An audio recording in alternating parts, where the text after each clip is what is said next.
বক্সের sound eco নাই, কিছু তো হয় না, ইকো আসে না, এমনি এমনি আসে না। তা আপনি বক্সের সাউন্ড আমার কানে আসবো না কোনো জায়গায়, বক্সের সাউন্ড কোনো আসে না, আপনি দেখে যান। ওই যে বলতেছে সাউন্ড নাই, ওই জিজ্ঞাসা করেন। বক্সে কোনো সাউন্ড মিক্সারে যেটা বয়ে সেটা কোনো কিছু আসে না।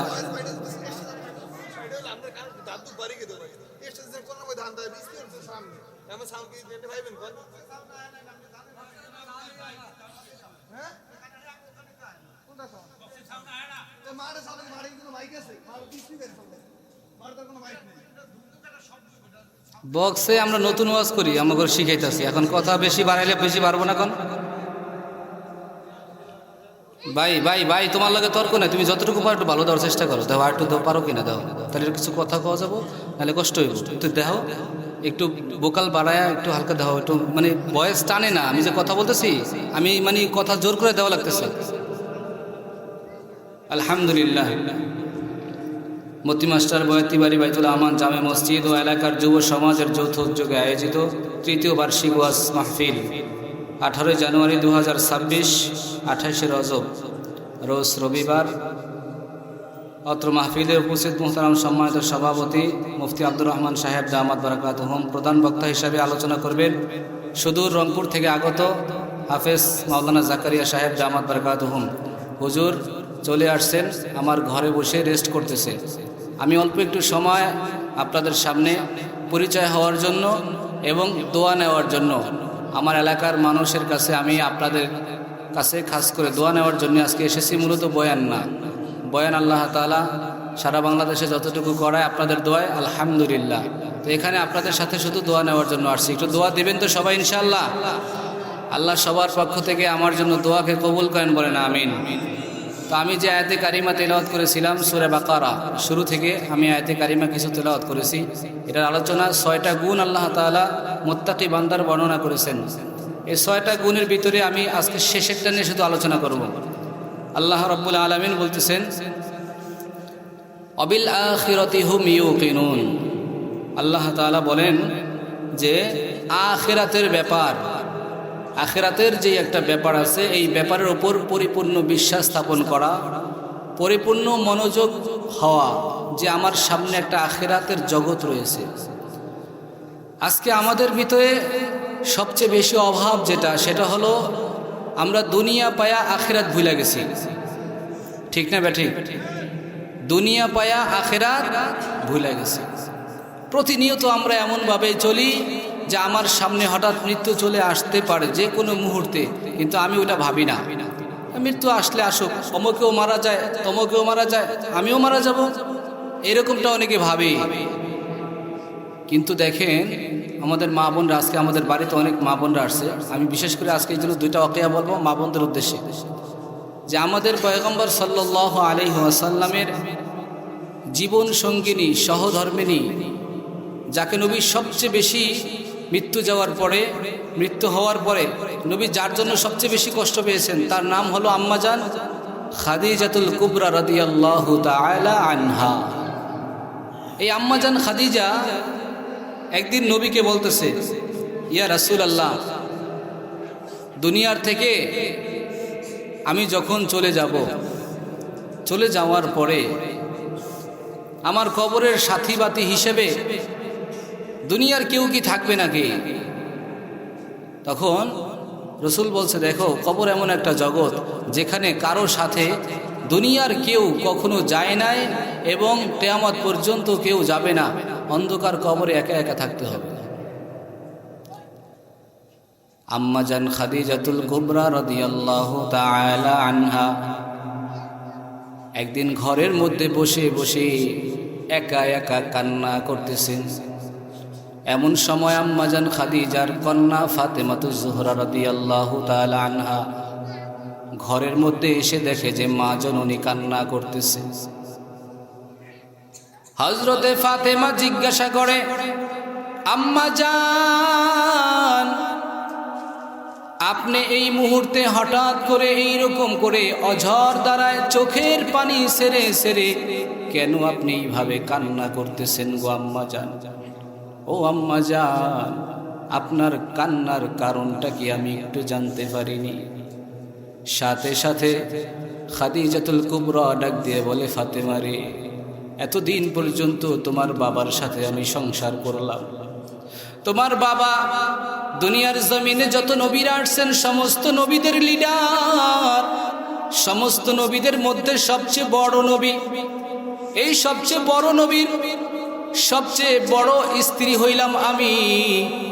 কিন্তু আজকে হঠাৎ করে আমার একটা কথা মনে পড়ে গেছে, আমি খাদিজা যদি আজকে দুনিয়ার থেকে বিদায় হয়ে চলে যাই, আমি যদি মারা যাই, আমি খাদিজার কবরের অবস্থা কি হবে? আমার কবরে তো তোমার বাবাও পর্যন্ত যাবে না।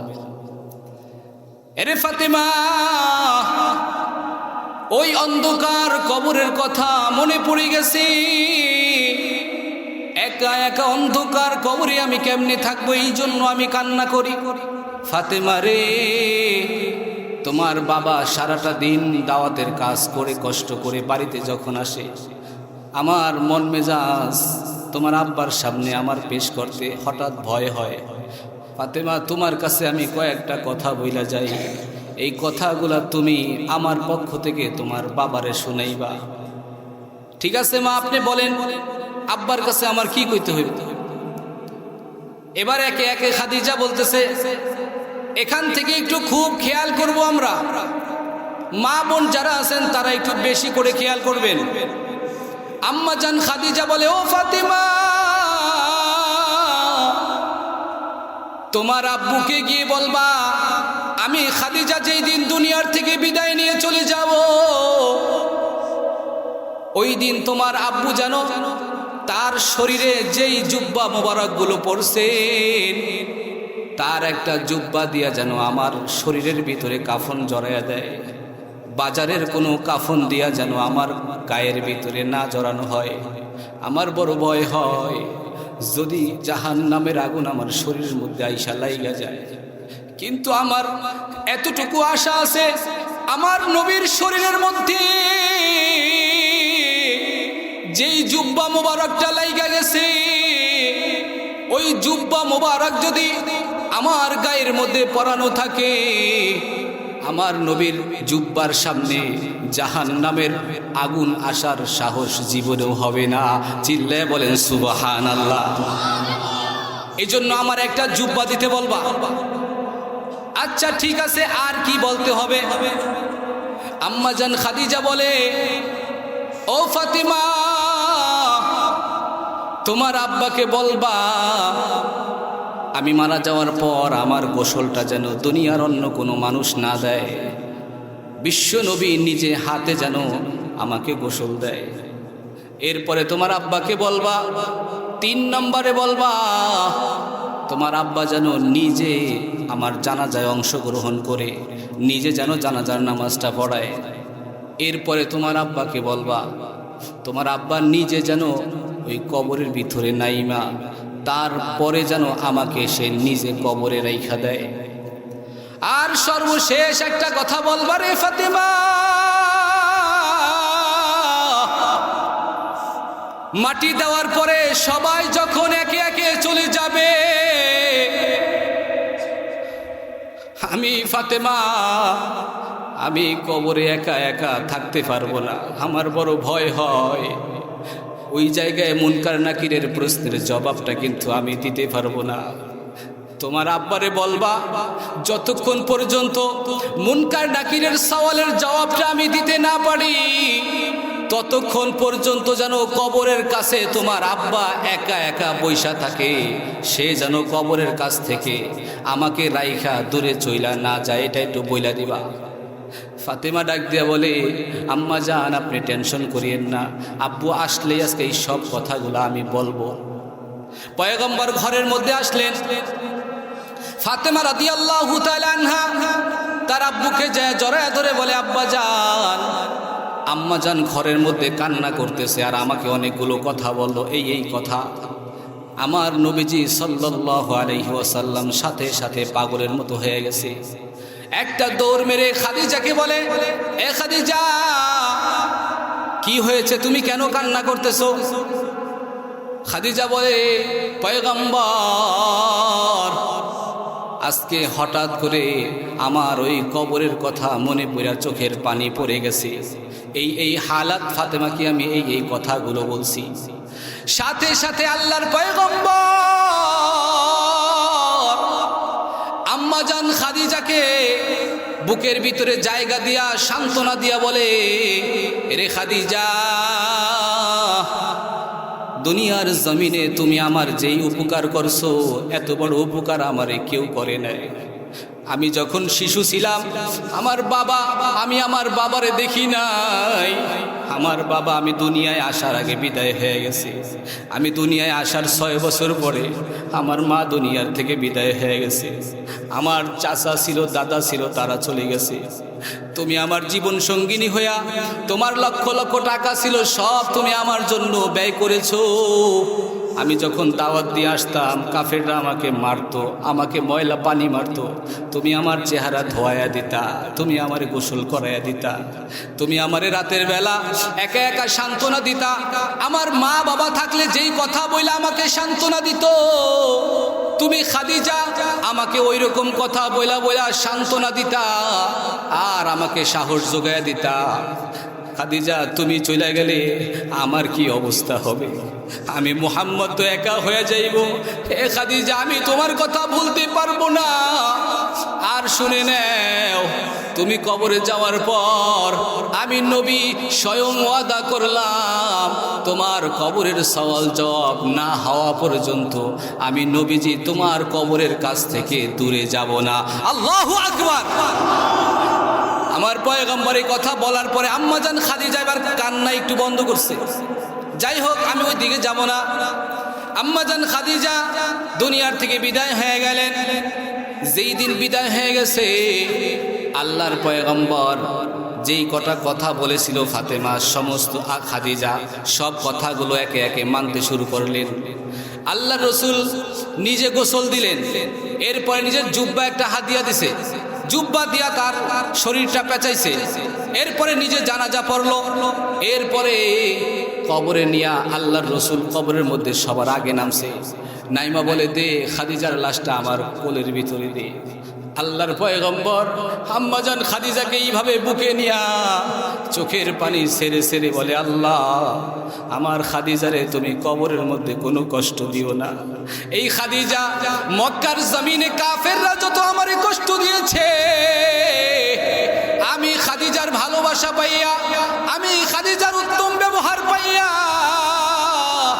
আমি সব কষ্ট ভুলে গেছি গো আল্লাহ। আল্লাহ, তুমি আমার খাদিজারে এই কবরের মধ্যে কষ্ট দিও না। আল্লাহ, কবরে খাদিজার সব জান্নাতের ব্যবস্থা করে দিও। নবীজি কান্না করে করে আম্মাজান খাদিজাকে কবরে রাখছেন। কবরে রাইখা মাটি দিয়া এবার সাহাবায়ে কেরাম একে একে সবাই চলে যেতেছে। হঠাৎ করে এক সাহাবী তাকায়া দেখে আমার নবী এতিমের মতো, কেমন যেন অসহায়ের মতো কবরের পাশে বৈশা বৈশা, ছোট বাচ্চারা যেমনি হাউমাউ করে কান্না করে, একটা ছোট বাচ্চা যেমন দুনিয়ার মা বাবা মারা গেলে হাউমাউ করে যেরকম বৈশা বৈশা আব্বু আব্বু বলে চিল্লায়া চিল্লায়া কান্না করে, এক সাহাবী তাকায় দেখে আল্লাহর রসুল কবরের পাশে বৈশা বৈশা ছোট বাচ্চার মতো হাউমাউ করে কাঁদতে আছে, কান্না করে করে। এমন সময় আল্লাহ তাআলা আরশে আজিম থেকে জিবরাইলকে বলে, ও জিবরাইল, তাড়াতাড়ি যা, আমার বন্ধুরে আমি অনেক কষ্ট দিছি। মা হারায় গেছে, বাবা হারায় গেছে, আত্মীয় স্বজন সবাইরে হারায় ফেলছে, এবার সহধর্মিণীকে হারায় ফেলাইছে। আমার বন্ধুর বড় কষ্ট হয়, আমার বন্ধুর কষ্ট আমি আর সহ্য করতে পারি না। জিবরাইল যা, আমার বন্ধুর কানে কানে সুসংবাদ তাড়াতাড়ি দিয়ে খাদিজার প্রশ্নের জবাব আমার নবীর দেওয়া লাগবে না। আমি আল্লাহ খাদিজার উপরে এত সন্তুষ্ট হয়ে গেছি, আমি আল্লাহ আসমান থেকে খাদিজার প্রশ্নের জবাবের সব রাস্তা আমি আল্লাহ নিজে সব সহজ করে দিয়েছি। সুবহানাল্লাহ। আল্লাহর রাসূল যখন জিবরাইলের কাছ থেকে শুনছে যে আম্মাজান খাদিজা তার প্রশ্নের জবাব সহজ হয়ে গেছে, রাসূল হাসি মুখে তারপরে কবরের কাছ থেকে তারপরে বাড়ির দিকে রওনা হয়েছে। আল্লাহর পয়গম্বর 63 বছর বেঁচে ছিলেন। এই 63 বছরের ভিতরে আল্লাহর পয়গম্বর যখন আরো একাধিক বিয়ে করেছিলেন, সব আল্লাহর হুকুমে, নিজের খায়েশাতের জন্য করে নাই।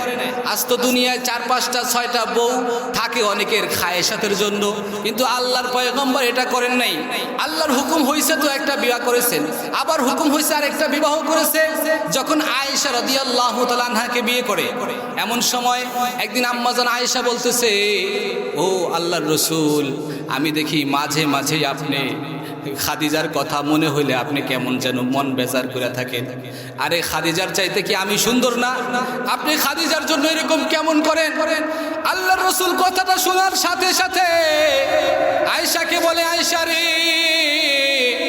সাবধান সাবধান, আমার খাদিজারে নিয়া জীবনে আর কোনোদিন একটা কথা বলবি না। খাদিজা যেই মাকাম পাইছে ওই মাকামে তোমরা জীবনেও যাইতে পারবা না। সুবহানাল্লাহ। এ আমাদের আম্মা জান, আজকে তো স্বামীর সাথে ভালো ব্যবহার নাই, ঘরের ভিতরে নিচু আওয়াজে কথা নাই। যেই স্বামী তোমার সন্তুষ্ট থাকলে জান্নাতের কারণ হবে, আজকে আমাদের আম্মা জানেরা সেই স্বামীর সাথে বেশি খারাপ ব্যবহার করে। দেখবেন প্রত্যেকটা ফ্যামিলির ভিতরে স্বামী স্ত্রীকে কন্ট্রোল করতে পারে না। এই সমস্যাটা বর্তমানে সমাজে কম না বেশি? বলেন তো, কম না বেশি? এই জন্য আল্লাহর রাসূল মেরাজে যখন গিয়েছেন, আসার পর তাকায় দেখে যে আসার পর সাহাবীদেরকে বলতেছে, আমি যখন জান্নাত ঘুরছিলাম আমার মনটা আনন্দে ভরে গেছে, কিন্তু আমি যখন জাহান্নাম ঘুরতে গেছিলাম তখন তাকায় দেখি আমার উম্মতের মধ্যে মহিলারা সবচেয়ে বেশি জাহান্নামের মধ্যে ঢুকে গেছে। বলেন নাউজুবিল্লাহ। কারণটা কি? দুনিয়ায় মহিলা বেপরদা বেশি, দুনিয়ায় মহিলা স্বামীর সাথে ঝগড়া করে বেশি, দুনিয়ায় মহিলা বেপরদায় করে করে 4-5টা পুরুষকে জাহান্নামের দিকে অগ্রসর বানায়, দুনিয়ায় মহিলারা ফিতনা নিয়ে আসে, দুনিয়ায় মহিলারা বাচ্চাদেরকে ঠিক মতো লালন পালন করে না, স্বামীর সাথে শুধু কথায় কথায় তর্ক বাজায় দেয়। আছে না নাই? আল্লাহ তাআলা আমাদের প্রত্যেকটা মা বোনদেরকে পরিপূর্ণ হেদায়েত দান করেন। বলেন আমিন। আল্লাহর রাসূলের এই আম্মাজান খাদিজা, যিনি রাসূলের সবচেয়ে বড় বিবি ছিলেন, ওনার যেই গুণটা বর্ণনা করলাম যে মৃত্যুর আগে তার কবরের ভয়। কিসের ভয়? তার একটাই চিন্তা, শুধু কবর নিয়ে চিন্তা। এই আল্লাহর পয়গম্বর এইরকম একদিন বৈশা রইছে, আল্লাহ রাসূল বলতেছে, সাহাবীরা রে, আমার খাদিজা কবরের ভয় ভয় করিয়া করিয়া দুনিয়ার থেকে বিদায় হয়ে গেছে। আজকে হঠাৎ আমি পয়গম্বর, আমারও হঠাৎ আজকে কবরের কথা মনে পড়ে গেছে, আখিরাতের কথা মনে পড়ে গেছে। আমি নবী যদি আখিরাতে কোনো একটা কারণে ফেসে যাই আমার কি অবস্থা হবে? এইরকম একটা কথা মজমার ভিতরে আল্লাহ রাসূল বলতেছে। এরপরে আল্লাহ রাসূল এলান করে দিলেন, এ সাহাবায়ে কেরাম শুনে নাও, দুনিয়ার জমিনে তোমাদের সাথে চলাফেরা করতে গিয়ে হইতে পারে কোনো যুদ্ধের ময়দানে আমার তরবারি ঘুরাইতে যায়া আমার অজান্তে আমার তরবারি তোমার গায়ে লাগছে, হালকা একটু আঘাত তুমি পাইছো। যদি হাসরের ময়দানে আল্লাহর আদালতে তুমি আমার বিপক্ষে দাঁড়ায় যাও, আর যদি তুমি বলো আল্লাহ মুহাম্মাদুর রাসূলুল্লাহ তরবারের সামান্য একটু আঘাত আমারে দিছে, তো ওই সময় আল্লাহ আমারে বিচারের জন্য দাঁড় করাবে। সাহাবীরা শোনো, হাসরের ময়দানে আমারে কেউ আসামি বানায়ো না। আমার সাথে যদি কারো দেওনা পাওনা থাকে, লেনদেন থাকে, যে কোনো পর্যায়ের হোক না কেন, আমি নবী তৈয়ার আছি, তোমরা যেইভাবে বলবা বিচার করতে পারো। আসলে আমি আপনাদের কাছ থেকে জানতে চাই, আমার পয়গম্বরের গোটা জিন্দেগির ভিতরে এমন কোনো একটা ইতিহাস আছে নাকি যে নবী কারো সাথে কোনো খারাপ আচরণ করছে, নবী কাউকে মারছে, অন্যায়ভাবে থাপ্পড় দিছে, এরকম আছে নাকি? আল্লাহর পয়গম্বর তারপর ওই কথা বলতেছে। এমন সময় এই উপস্থিত মজমার ভিতরে একজন লোক দাঁড়ায় গেছে, বুড়া একটা লোক। এই বুড়া লোকটা দাঁড়ায় বলে, পয়গম্বর আমার সাথে আপনার একটা লেনা পেনা দেওনা আছে। এক যুদ্ধের ময়দানে গিয়েছিলাম, আপনি একটা লাঠি দিয়ে এরকম ঘুরাইতেছিলেন, তখন ওই লাঠির সামান্য একটা আঘাত আমার পিঠের মধ্যে পড়ছে। আজকে আমি লাঠি দিয়ে আপনার পিঠের মধ্যে একটা আঘাত করতে চাই। এই কথাটা যখন বলছে, নবী কয় তাড়াতাড়ি আসো, আমাকে তাড়াতাড়ি পিটান দাও। কিন্তু সামনে সাহাবায়ে কেরাম যারা ছিল সবাই পাগলের মতো হয়ে গেছে। হযরতে আবু বকর দাঁড়ায় গেছে।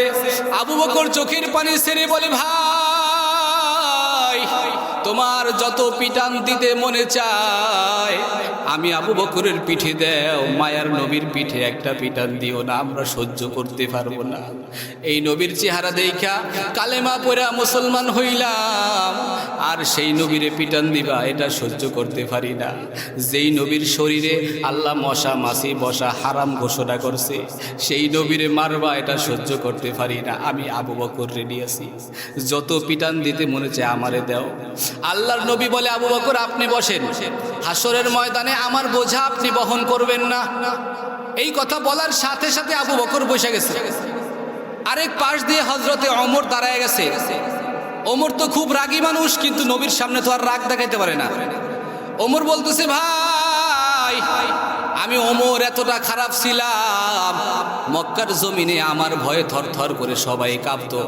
সেই ওমর নবীর সামনে আইসা কালেমা পড়া মুসলমান হইয়া এখন এতটা নরম হয়ে গেছি, মানুষের সাথে এখন আর ওই গরম ভাব দেখাই না।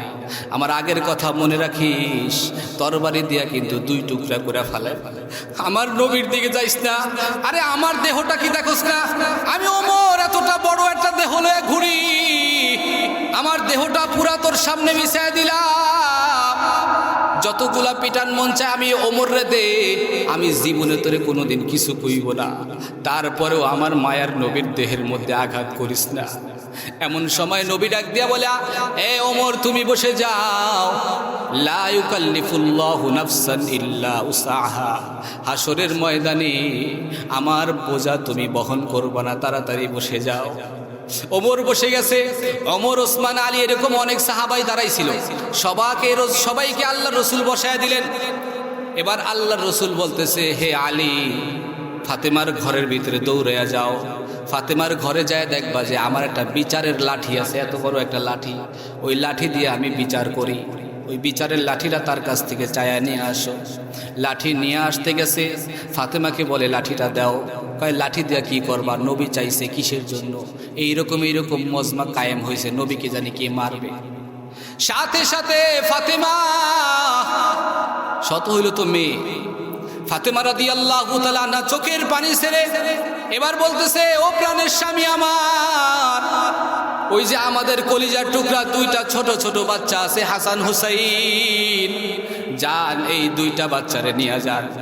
আমার আব্বুর শরীরে যেন একটা ফুলের টোকা না দেয়, এই 2টা বাচ্চাকে নিয়ে ওই লোকটার সামনে দিবেন। ছোট মানুষ দেখে হয়তো মায়া লাগতে পারে, এই 2টা বাচ্চারে প্রয়োজনে পিটায় মাইরা ফালাক, তারপরেও যেন আমার আব্বার গায়ে একটা আঘাত না করে। দেখবেন সন্তানের সামনে যদি বাবাকে কেউ একটা রাগ ধমক দিয়া কথা কয়, যদি আসল সন্তান হয়, এই সন্তান কিন্তু বাবারে আরেকজনে ধমক দিছে এটা সহ্য করতে পারবো না। মায়ের দেওয়া তো দূরের কথা, সামান্য রাগ মাথায় যদি বাবাকে কেউ কথা কয়, সন্তান কিন্তু জীবনেও বরদাস্ত করতে পারবে না। ফাতেমা বলে, আমার 2 বাচ্চা দিয়া দিলাম, তাড়াতাড়ি নিয়ে যান। হযরতে আলী রাদিয়াল্লাহু তাআলা আনহু ওই 2 সন্তানকে আইনা এবার বলে, ভাই এই 2টা সন্তানকে তুমি পিটাও, নবীরে পিটাও না। সাথে সাথে আল্লাহর রসুল একই কথা বললেন, হ্যাঁ আলী আপনি বসেন, সন্তানকেও বসায় দেন, ওর হাতে লাঠি উঠিয়ে দেন, ও লাঠি দিয়া পিটান দিয়া আমার বিচার করবে আজকে, এটাই ফয়সালা। সমস্ত মানুষ মাঠের মধ্যে কান্না করতেছে, এমনভাবে কান্না করে সাহাবীরা পাগলের মতো হয়ে গেছে। এমন সময় বুড়া সাহাবা যার নাম হলো হজরতে ওকাশা রাদিয়াল্লাহু তাআলা আনহু, এই সাহাবী লাঠিটা নিয়ে আস্তে আস্তে আস্তে আস্তে ওই পিছন দিক দিয়ে আইসা এবার আল্লাহর রসুলকে বলতেছে, নবী আমারে যখন আপনি আঘাত দিয়েছিলেন আমার পুরা মনে আছে, ওই সময় আমার গায়ের ভিতরে কোনো কাপড় ছিল না। আজকেও যদি বিচারটা পরিপূর্ণ হুবহু ঠিক মতো করতে হয় তাহলে আপনার গায়ের থেকে কাপড়টাকে সরায় ফেলান, তারপরে খালি গায়ে পিটান দিব। আল্লাহর রসুল সাথে সাথে চাদর মোবারকটা সরায় ফেলাইছে, এই ধরো আমার পিঠটা আমি খালি করে দিলাম, এবার তোমার যেইভাবে মন চায় পিটান দাও। যখন এই পয়গম্বর চাদরটা সরায় ফেলাইছে এমন সময় ওই বুড়া সাহাবা হযরতে উকাশা পিছন দিক দিয়া যাইয়া আল্লাহর পয়গম্বরকে এইভাবে জড়ায় ধরছেন। আল্লাহর পয়গম্বরকে জড়ায় ধইরা আল্লাহর পয়গম্বরের দুইটা কাঁধের মাঝখানে আল্লাহ তাআলা একটা গোশতের টুকরা দিয়েছিলেন মোহরে নবুয়ত। ওই মোহরে নবুয়তের মধ্যে চুমা খাওয়ার ইখতিয়ার কারো ছিল না। আল্লাহর রসুলের ওই মোহরে নবুয়ত দিয়া নূর ছিটকে পড়তো। আল্লাহর নবীর ওই মোহরে নবুয়তের চিহ্ন, ওই নবুয়তের চিহ্নের উপরে ওই সাহাবী ধইরা একটা চুমা দিয়া এরপরে বলে, পয়গম্বর আপনি আমারে ক্ষমা করে দিয়ে, আপনি আমারে মাফ করে দিয়ে, আমি একটা পলিসি অবলম্বন করছিলাম, একটা কৌশল অবলম্বন করছিলাম। এই দুনিয়ায় যত সাহাবায়ে কেরাম ছিল গো পয়গম্বর, একজন সাহাবায়ে কেরামও কিন্তু এই মোহরে নবুয়তে চুমা খাওয়ার সুযোগ পায় নাই। আমি উকাশা নিজের থেকে একটা প্ল্যান করছিলাম, আমি কিভাবে আপনার মোহরে নবুয়তে চুমা খাইতে পারি। আজকে দেখলাম সুযোগ পাইলাম, এই জন্য কৌশল কইরা আমি আপনার মোহরে নবুয়তে চুমা খাইছি, কারণ হাসরের ময়দানে আমি উকাশার কি অবস্থা হয়, আমি যেন এই ওসিলায় মাফ পাই। এই জন্য আজকে আপনার এই মোহরে নবুয়তে চুমা খাওয়ার জন্য একটা কৌশল অবলম্বন করছি।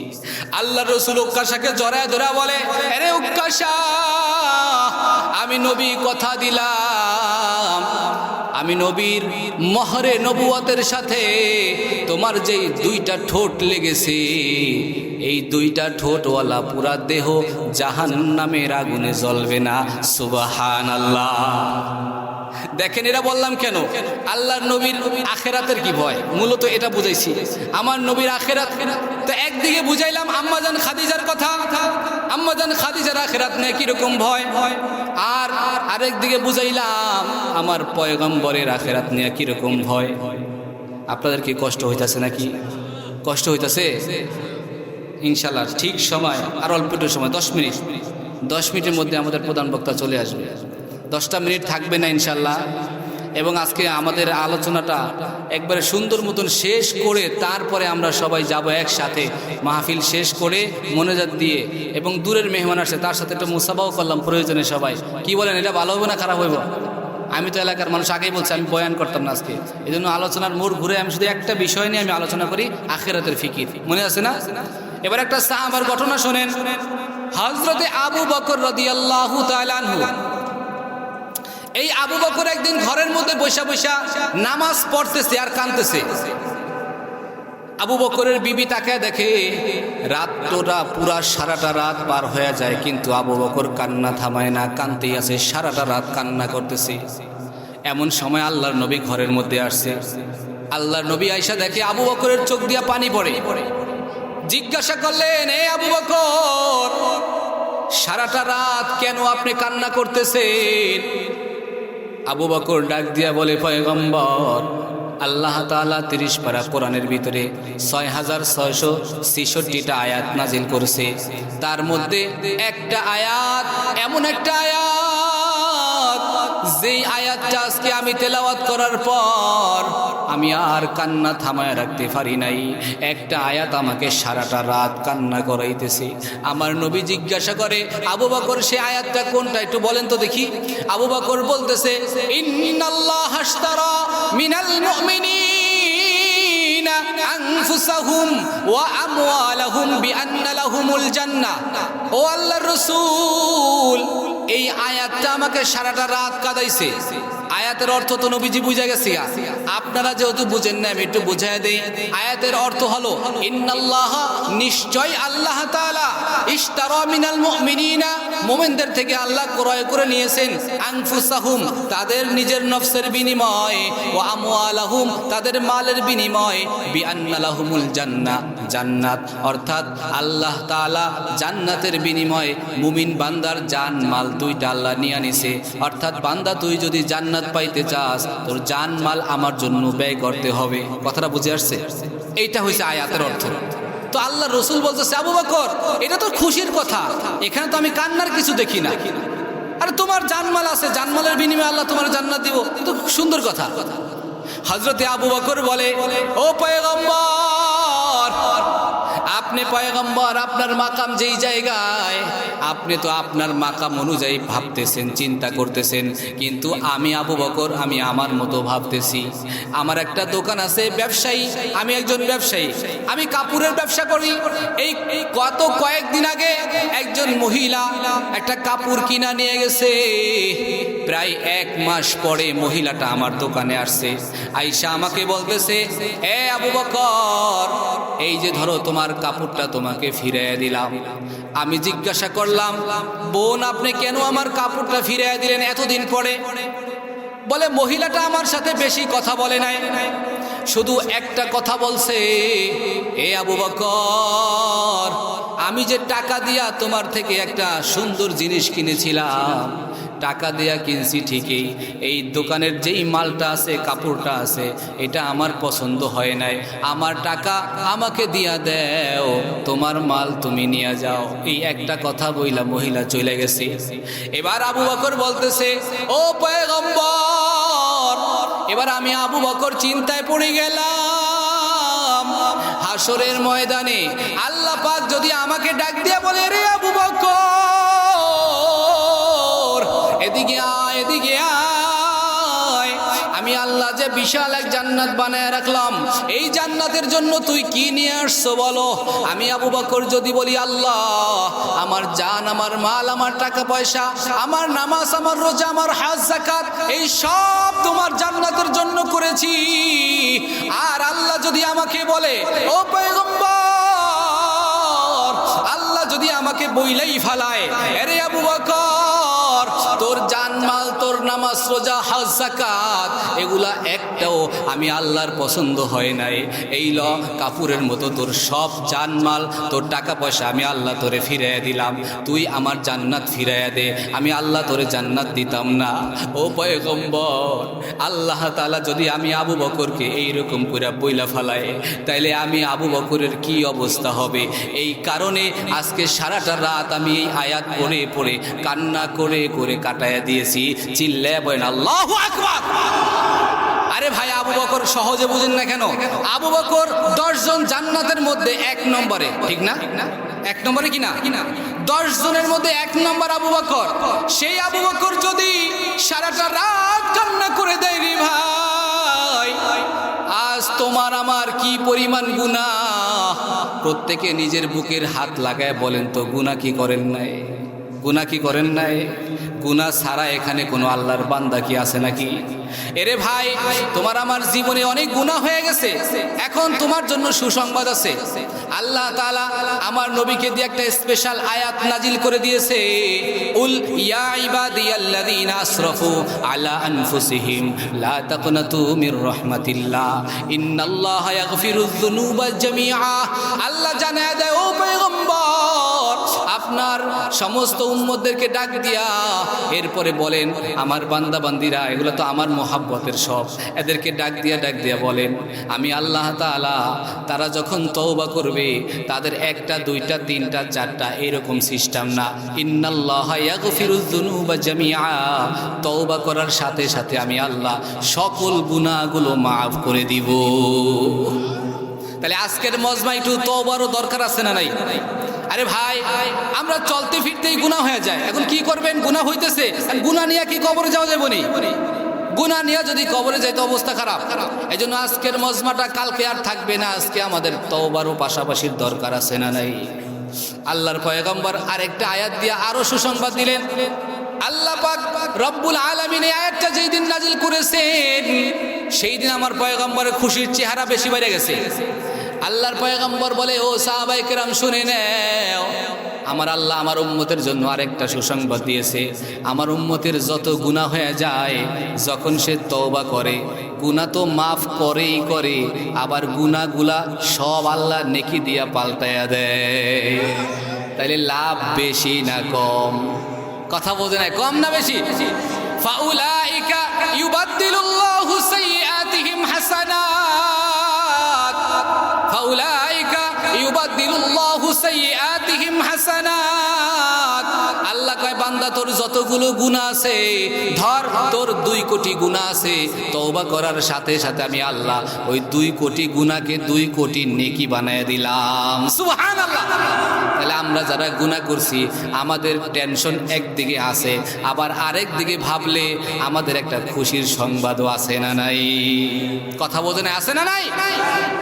হযরতে আবু বকর এবং ওমর, এই দুইজনের ব্যাপারে একদিন আল্লাহ রসুল আম্মাজান আয়েশার সামনে একটা কথা বলছিলেন। আয়েশাকে বলে, আয়েশা, আয়েশা তো আবু বকরের মেয়ে, তো আয়েশা রাদিয়াল্লাহু তাআলা আনহাকে বলতেছে, শোনো, ওই যে আকাশে যে তারকা দেখতেছো, আমাদের নবীজি একদিন আম্মাজান আয়েশার সাথে মজা করে বলতেছে, শোনো, এই আকাশে যে তারকাগুলো দেখো, বলো তো এই তারকা কি পৃথিবীর কোনো বৈজ্ঞানিক বা পৃথিবীর কেউ কি কোনোদিন গুণে শেষ করতে পারবে? তো আম্মাজান আয়েশা কয়, না, এটা জীবনে গুণা শেষ করা সম্ভব না।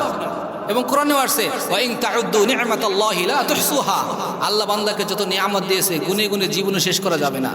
তো আম্মাজান বলতেছে, না, এগুলো জীবনে গুনে শেষ করা সম্ভব না। নবীজি কি কয় জানেন? এই আয়েশা, তুমি তো জানো না, এই আসমানে যতগুলো তারকা রয়েছে, এই তারকা যেই পরিমাণ হইতে পারে, এই পরিমাণ আমার সাহাবীদের মধ্যে একজনের নেকি আছে। সুবহানাল্লাহ। আমার সাহাবীদের মধ্যে একজনের এই তারকা পরিমাণ নেকি আছে। তবে কে, সেটা কি তুমি জানো? তো আম্মাজান আয়েশা চিন্তা করছেন, আমার আব্বার কথাই মানে নবীজি বলবে, আবু বকর যেহেতু সবচেয়ে বড়, এই জন্য তিনি বলে যে আমার আব্বা আবু বকরের নেকি হবে এই পরিমাণ। সাথে সাথে আল্লাহ রসুল বলে, এ আয়েশা, না না, তোমার আব্বার এই পরিমাণ নেকি না। সাথে সাথে আম্মাজানের মনটা খারাপ হয়ে গেছে। আল্লাহ রসুল বলে, আকাশের তারকা পরিমাণ নেকি হয়েছে হযরতে ওমর রাদিয়াল্লাহু তাআলা আনহুর। সুবহানাল্লাহ। এরপরেই মনটা এখন তো সুস্থ করতে হইব। মন যেহেতু আম্মাজানের রাগ হয়ে গেছে, আম্মাজান কষ্ট হয়েছে, বুঝে গেছে আল্লাহ রসুল সাথে সাথে, আরে আয়েশা, রাগ করছো না? আরে বোকা, তুমি তো জানো না তোমার বাবার নেকি কি পরিমাণ, জানো? আরে আকাশের তারকার কি? আম্মাজান কয়, তাহলে কি পরিমাণ কন? কয়, শোনো, আবু বকর ছাড়া পৃথিবীতে ওমর থেকে শুরু করে কিয়ামত পর্যন্ত যত উম্মত দুনিয়ায় আসবে, সবার নেকি এক পাল্লায় যদি দেওয়া হয়, তোমার আব্বার পুরা জিন্দেগির নেকি দেওয়া লাগবে না।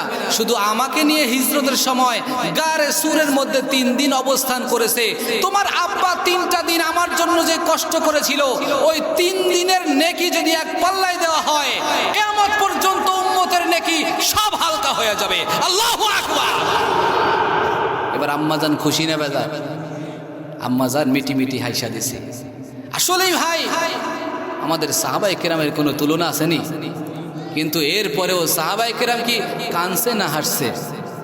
হযরত ওসমান রাদিয়াল্লাহু তাআলা আনহু, আহারে, যেখানে একটা কবর দেখে সেখানে দাঁড়ায় দাঁড়ায় ছোট বাচ্চার মতো শুধু কান্দে। এমনকি ওসমান রাদিয়াল্লাহু তাআলা আনহু কান্না করতে করতে শেষ বয়সে, কিতাবের বর্ণনা এসেছে, 2 চোখের নালি দিয়া একটা দাগ পড়ে গেছে, এত পরিমাণ পানি পড়ছে চোখ দিয়া। চিন্তা করেন ভাই, কি পরিমাণ পানি পড়লে এটা মানুষের চোখের কিনারে দাগ হয়ে যেতে পারে। অতএব আমরা এখানে যারা আছি, আমি আমার মা বোন, বিশেষ করে মা বোনদেরকে আমি বলবো, যেহেতু আমি আমার এলাকার, আমি আমার মা বোনদেরকে বলবো যে মা বোনদের দ্বারা বর্তমানে ইসলামের উপকারও বেশি হয়, আবার আরেক দিকে ক্ষতিও বেশি হয়। উপকার বেশি হয় কোন দিকে? যেমন ছোটবেলা থেকে একটা বাচ্চারে 2-2.5 বছর পর্যন্ত সমস্ত পায়খানা প্রস্রাব পরিষ্কার করে লালন পালন করে কে? বাবা নাকি মা? মা। তাহলে মায়ের দাম বেশি না কম? আরেকদিকে আল্লাহ রসুল সাল্লাল্লাহু আলাইহি ওয়াসাল্লাম বলছেন, সমস্ত নবীদেরকে আল্লাহ তাআলা পাঠাইছে মায়ের গর্ভে। সুবহানাল্লাহ। তাহলে নবীরা মায়ের গর্ভ থেকে আসছে, তাহলে মায়েদের দাম আছে না নাই? এই জন্য মাদেরকে বলবো, আপনারা যদি শুধু 4টা কাজ করতে পারেন, কয়টা কাজ? 4টা কাজ করতে পারেন, তাহলে আপনাদের জান্নাতে যাওয়ার রাস্তা আল্লাহ সহজ করে দিবে। সুবহানাল্লাহ। এর মধ্যে একটা হলো স্বামীর খেদমত। একটা কি? স্বামীর খেদমত করা। 2 নম্বর 5 ওয়াক্ত নামাজ ঠিক মতো আদায় করা। আমাদের আম্মা জানে এই কাজটা একটু দুর্বল। দেখবেন জোহরের নামাজের আজান দিছে 1টা বাজে, কথার কথা ঠেলতে ঠেলতে নামাজ যায় 3টা বাজেও পড়ে না। কাজ কাম সব শেষ কইরা তারপরে যায় নামাজ। নামাজ আগে না কাজ আগে? এই জন্য আম্মাজানদেরকে বলবো নামাজটা আগে পড়ার চেষ্টা করতে হবে। 3 নম্বর, রমজান মাসের রোজা ঠিকভাবে আদায় করলে, যেহেতু সামনে এখন কি মাস আসতেছে? রমজান মাস।